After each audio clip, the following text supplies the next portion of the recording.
All right. Now, as we said, people started moving west, and that created issues because new states wanted to come in, and that was once again going to unbalance the balance that they had just made in the Senate.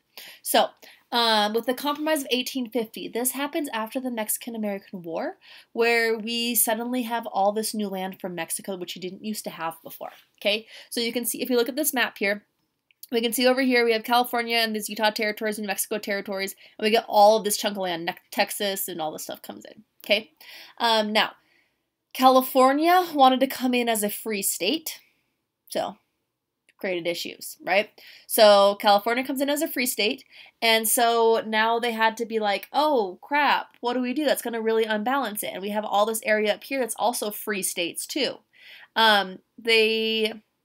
So what they decided to do was that they could come in as free.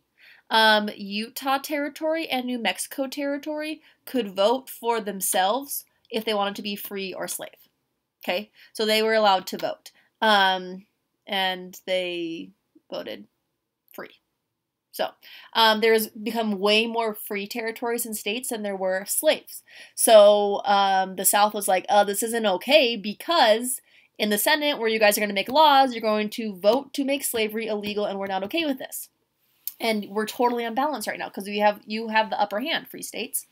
So they added in another little part of this deal called the Fugitive Slave Act.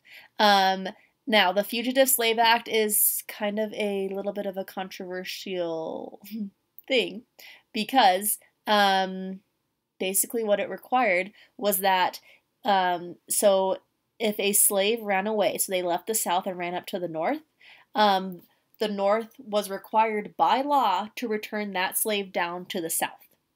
Okay, so no longer could slaves run up here into the North and be free. Suddenly they had to catch the slaves up here and return them back to the South. That was the new law.